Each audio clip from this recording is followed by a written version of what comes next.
Welcome back for another Friday in with 10-Minute Horror. Tonight, we're dipping into the weird world of sideshows. So mix the stiffest of drinks, the fattest of joints, and get in the comfiest of chairs. This is Lynch's Sideshow. I hadn't set out to flip my life the way I had this week. I just wanted something different. People and a place to call home, which is what I'd always wanted. I grew up playing hopscotch through foster houses. Being born with a rare facial deformity had caused my parents, whoever they were, to leave me outside an emergency entrance at the hospital I'd been delivered in the night before. My eyes were too far apart, and my mouth curved downwards at the corners, giving me a similar appearance to a fish. I'd been given the name Jillian at the hospital, which soon after turned into Gills, the nickname that would follow me around until now. Tonight, when Craig, my boyfriend, came over with the flyer for Lynch's Sideshow, I thought it was a joke, but he'd heard details about the performers, things he wanted to see for himself, and they were only in town for another week, so he got his two best friends to find two barely conscious dates to make a triple disaster of it. Craig was the only thing in my life that had ever been a constant, but he'd also always been strange. Maybe that was why he was with me. We'd met in one of our foster homes. He was 17 and about to be on his own after his 18th birthday. I was 13 and crushed on him because he kept the foster dad away from me. Craig stayed in touch, and when I eventually got out, I ran away and went to live with him. He was dealing drugs and had the money to support us, and anything was better than the homes. But he'd been getting increasingly paranoid. He was turning violent towards the people around him, even towards me. He was doing too much of the coke he was supposed to be selling. And the worst part was, I had no idea how to even bring up any of that to him. He didn't ask for opinions, only submission. So I stayed silent and waited for the storm to surround us.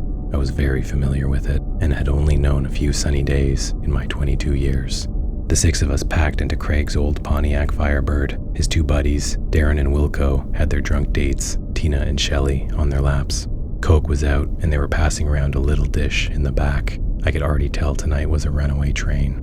I inspected the flyer for the show, which was the size of a playing card. It had the location and time info on one side, and the image of a two-headed child with their chest opened up in some medical exhibit on the other. The words, Lynch's Sideshow, were printed on it. The show was set up in an old park with dense woods surrounding it. A series of black tents were erected, linked by torches that burned a bright red. Each tent had a dim glow from inside, with shadows moving about. The whole area felt uneasy. I'd been to this park before. We used to drink here and set off fireworks. It held some of my better teenage years. Now, it felt like no one was welcome. The only thing I can compare it to would be seeing an old teacher from your childhood, one that you really liked, being arrested for some heinous crime years later. We walked through the scarce parking lot and up to an empty greeting podium with a sign that read to wait for your host. Craig did some more coke, but sneezed and blew it into my hair. I wanted to wring it out, but he said there was too much, so he started sniffing it. Then, from the shadows of a separate tent off to the side, a man approached us. He was the tallest person I'd ever seen, taller than any athlete on TV or record holder, I'd wager. He looked like he was on stilts. In fact, maybe he was. Our group quieted down as he arrived at the now comically undersized podium. He leaned down to speak to us in a thick German accent from a Cro-Magnon structured head. $10 each, he said. Craig tried to haggle the giant down, but he was a statue, so Craig buckled and paid up for the group. As the giant took the money, I noticed he had a large white ring on his ring finger. It was so big, it would be a wrist bangle for me. We were told by the giant that we could pick one of 3 paths. Each path would lead us to 3 different tents, lined by the torches.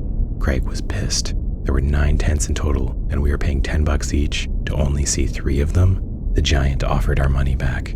Craig relented, and we moved on towards the pathway intersection. We stood at the fork, pathways leading left, right, and center. Craig lit a cigarette and led us down the center path. The torches only provided light when they were close. The long stretches between them left you in sheer darkness and cold. We arrived at the entrance to the first tent.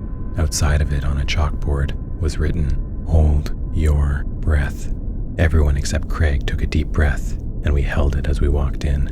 The room had a sickly, yellow glow to it. The light emanated from a large glass tube. It was over 10 feet tall and roughly 3 feet wide. It was filled to the top with a clear, yellowish liquid and a body floating inside like something you'd find in a genetics lab.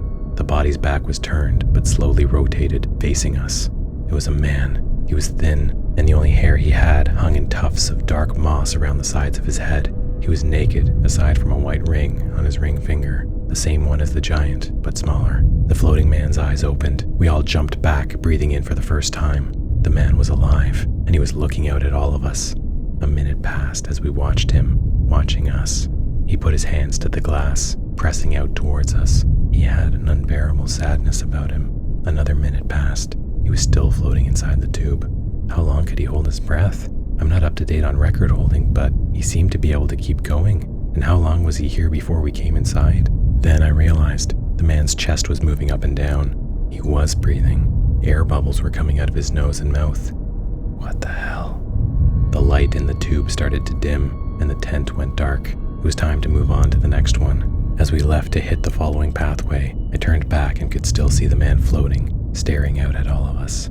He began to rotate away, facing the back wall again. I followed the path with a newfound chill in my bones.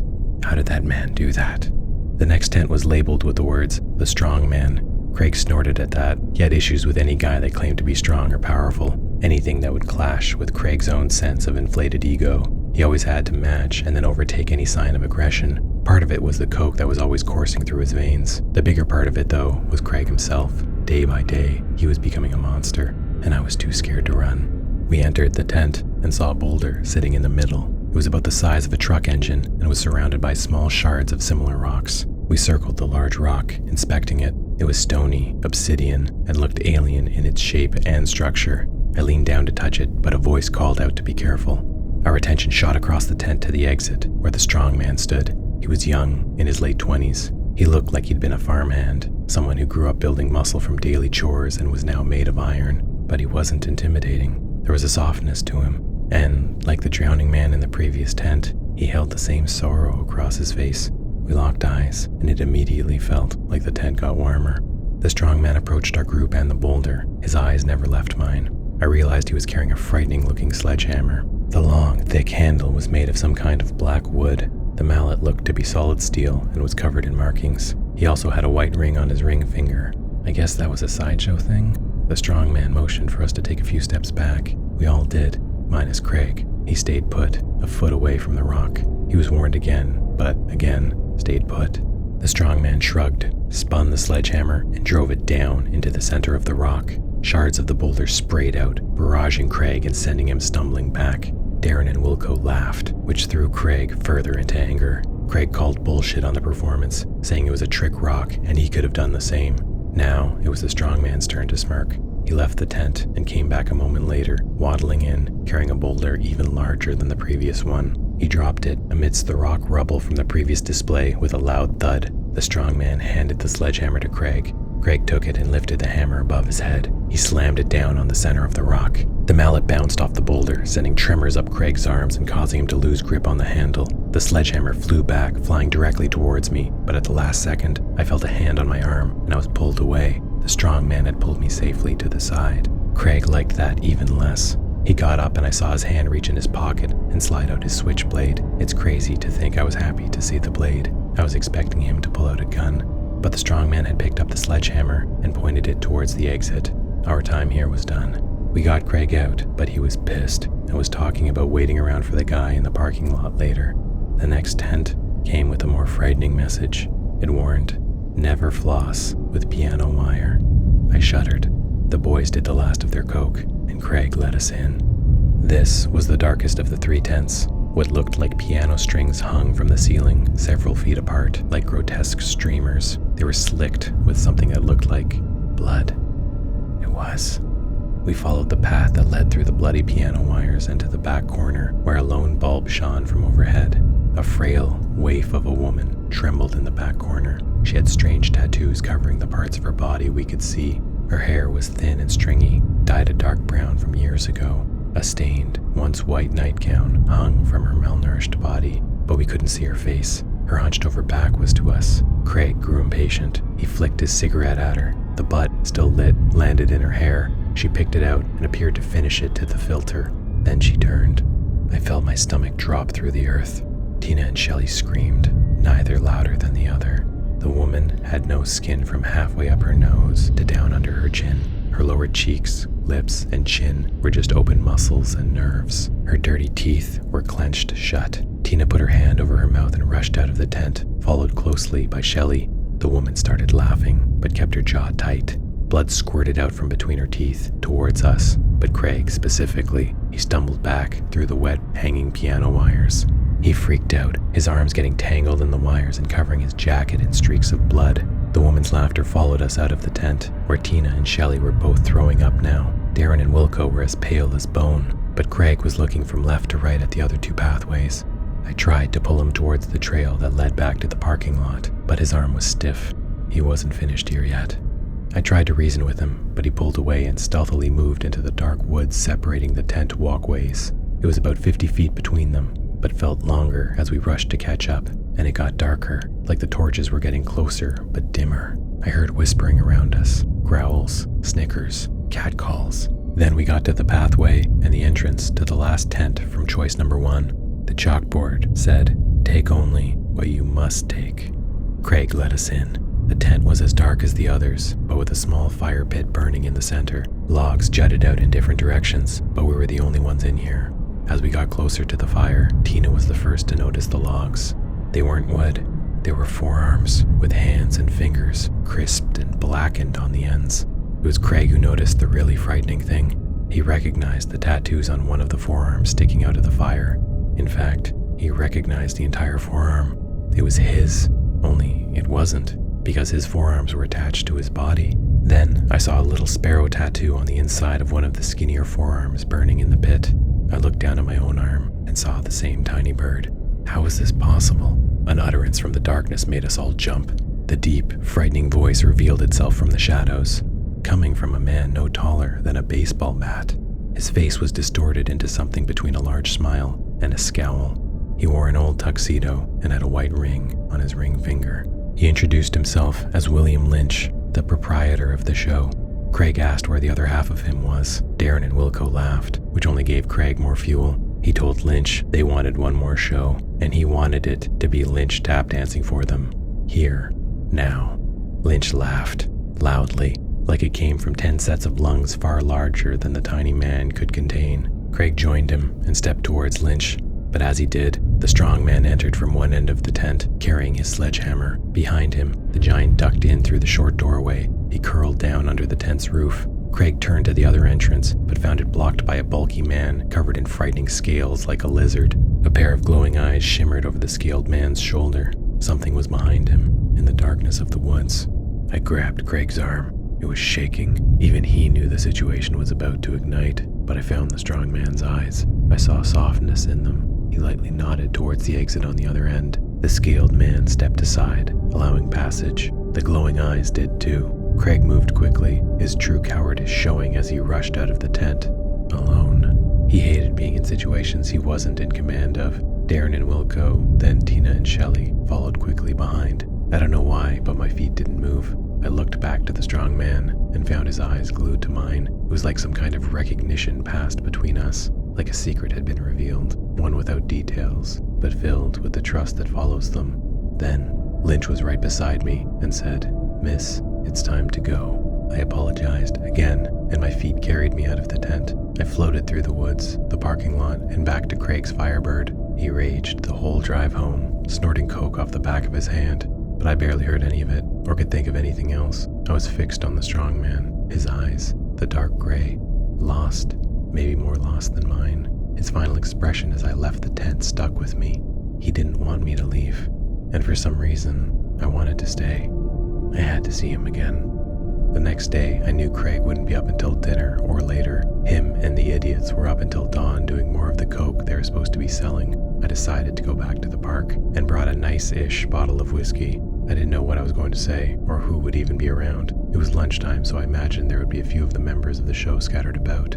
I walked through the lot and could see small smoke trails from little fire pits. I followed them to the trailers, where I saw an old, frail man pouring coffee. When he saw me, he froze. I told him I was looking for someone and asked if he knew. I realized I didn't know the guy's name, so I just called him the Strongman performer. The old man knew who I was talking about and struggled off behind a series of old RVs. He looked to be close to 100 years old. As I waited, I felt eyes on me, but couldn't tell from where, just that they were out there. Then, footsteps from the RVs. The Strongman was approaching me, a confused smile on his face. We introduced ourselves. He told me his name was Riot, an old epithet that stuck with him. He apparently had a bit of a temper. We spent the afternoon together, and I got to meet Alonzo, the frightening-looking man with the scaled skin from the tent last night. He was a Vietnam vet and had contracted some strange shingles-related disease from an untested chemical weapon released on his squad during jungle warfare. Alonzo was frightening to look at, especially since his irises had gone white. His hands had swelled and distorted into claws. Everything about him looked predatory. But he was a kind man. He'd seen things on his tours in the war, things that would shatter most men, cause them to take their own lives. Not Alonzo, though. He could never bring himself to end it, and when Lynch found him on the street, he gave him an accepting home. I met other members as well, and sitting with them, Riot and Alonzo made me feel like I was a part of their family, if only for a small slice of the day. Before I left to go back to the school bus fire that was my own volatile family and home life, Riot asked if we could meet for drinks that night. I agreed without an ounce of guilt, though I hoped Craig would be out with the clowns tonight. We met at a small dive bar. Riot told me about his life. Parents dying, being abandoned, finding his way to the sideshow, finding a home there. As he was talking, I was hit by the strangest thought, but it immediately took over. What if I went with him? What if I just packed up and left and went with the show wherever they were going? I wouldn't take any money or drugs or anything from Craig that wasn't mine. I'd just go. Maybe he wouldn't notice. Maybe something bad would happen and I don't know. What was I doing staying anyway? What was I holding on to? I felt like I was sitting in the basement of a burning house, waiting for a never-arriving fire department to put out the blaze with water balloons. 2 hours later, Riot and I were making out in the back of the bar. We drove out to Far Point Bluffs in his pickup and slept together under the stars. I woke up in his arms, positive I'd fallen in love. But the show was leaving after tomorrow night's performance. I told Riot I wanted to go with them. He told me the show was for anyone, but not for everyone. And the people who stayed on were the ones who found exactly what they were looking for by being there. It found them right when they needed to find it. I told him I was in. He said to take the day to think about it, and that he'd drop me off at home now. He needed to be back at the trailers early. As we drove back, I knew I didn't have anything to think about. The last lifeboat of the Titanic was about to pull away. I got Riot to pull over a block away, just in case Craig was awake or out front. He pulled over, we got out, and he hugged and kissed me. A gunshot roared out and pain streaked through my scalp. I fell against the truck as Riot hit the ground hard. Another gunshot blasted, and another. Riot was getting tagged in the chest repeatedly. Blood started to cover my right eye as I lost my balance and slid down the truck. But I turned to see Craig walking towards us with his Glock out. Oh no, he'd been out front and saw us over here. Or maybe when we were driving. It didn't really matter. I realized the shot had caught me in the side of the head, and I was just clinging to consciousness. I watched as Craig walked over to Riot's body, but it wasn't Riot's body anymore. It was an old man's. The same old man I'd seen making coffee, the one who went to get Riot for me when I first came to visit. Riot's strong, imposing figure was replaced by a weak, thin senior who looked to be pushing 100 years old. He had 5 gunshot wounds in his chest, and blood was pooling out from him into the streets. Then the old man started to move. He was alive. His body was shaking and changing. It was elongating, thickening, and bulking out. The wounds were healing. The old man was forming back into Riot. Craig stood over him in utter shock, watching the shapeshifter retake his former appearance. Craig raised the Glock to fire again, but Riot was back to himself now. He shot up and quickly pulled the much physically weaker Craig to the ground. I watched Riot bend him backwards, Craig's spine snapping and his heels touching his back. Then I blacked out. When I came to, I was in an RV. Riot's. Rain was pattering against the window, and I could hear talking somewhere outside. Then I noticed the ring finger on my left hand. It was occupied. I had one of those white ivory-looking rings on. I tried to slide it off, but it wouldn't budge. I inspected it closely and came to an unnerving realization. I couldn't distinguish my skin from the ring. It's like the two were just connected. It was a part of me. I reached up and touched my head. It felt normal. No bullet wounds, stitches, even bumps. I actually felt really good, like better than I'd ever felt. I took in the surroundings. It was dark, very little light, not too cluttered, clean enough. The door opened, and Riot came in. He sat down beside me and said, "We should talk." He explained to me I was going to die from the gunshot, and the only way to save me was with the ring. Normally, Lynch wouldn't allow such a quick offering of acceptance, but times were extreme. So here we were, and I was alive because of them. Now that I was awake, I was being afforded one of two options. The first option was I could give back the ring and join Craig being buried in an unmarked grave. Since I knew about them now, they couldn't let me walk away alive. I didn't know what he meant, but asked about the ring. Riot said it was carved from one of Lynch's rib bones, and it gave you a portion of his abilities. The longer you had it, the closer you became to being like him. Not that anyone was that close, aside from Wanda, the show's lone psychic. Lynch was old, older than anyone could even imagine. He knew things. With the ring on, you could be hurt, even badly hurt, but you couldn't die. It would also allow you to change your appearance in any way you saw fit. You could be any woman, man, mixed or blended with animals or any nightmarish creature you could concoct within reason.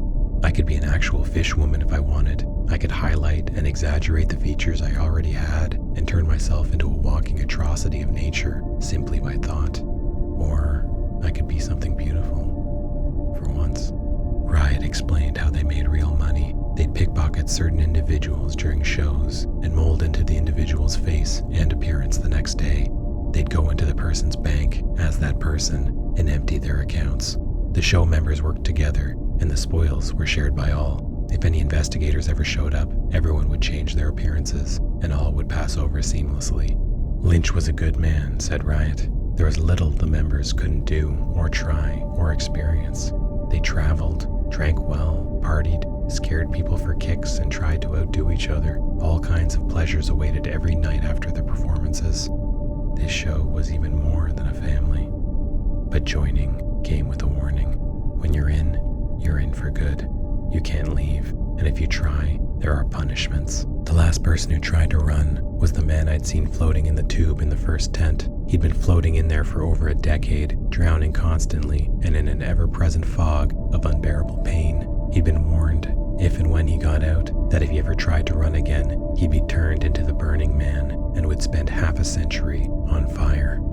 I thought of the scariest thing I'd ever seen growing up. Surprisingly, it wasn't the kids who tormented me from a young age. What haunted me was this old scarecrow in the cornfield of a farm I was fostered in from 6 to 8 years old. One of the kids there told me stories about how the scarecrow would come and take some of the kids away that didn't behave. I was terrified of it. Lynch reminded me of that scarecrow. But then there was the choice of having it all end right now. Be buried in an unmarked grave with my boyfriend who tried to kill me. Our bodies never found. Have my name never spoken again. There was a time where that thought brought joy to me. To just pass through this world and out and have no one notice I'd been here. But all of a sudden, the notion brought an overwhelming sadness. All that I hadn't seen or done or experienced. I looked out the window and saw the performers from the sideshow waiting expectantly for my decision. I decided to stay.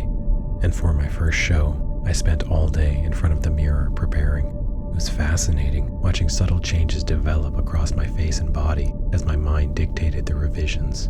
It was like I was drawing, but the sketch came out exactly how I wanted it to. A fantasy that was being born into reality. When I stepped out of the RV, I felt like I could float. I'd made myself into an angel. I'd given myself large, white wings I could move around, and a full head of platinum blonde hair. I'd shifted my eyes closer together and fixed my mouth. I'd done work on my nose and cheeks and chin. Everything on my body had been perfected over the course of that day. I was perfect. Then I saw Lynch. He was staring at me like I'd pissed on his grave. He started towards me and I stopped in my tracks.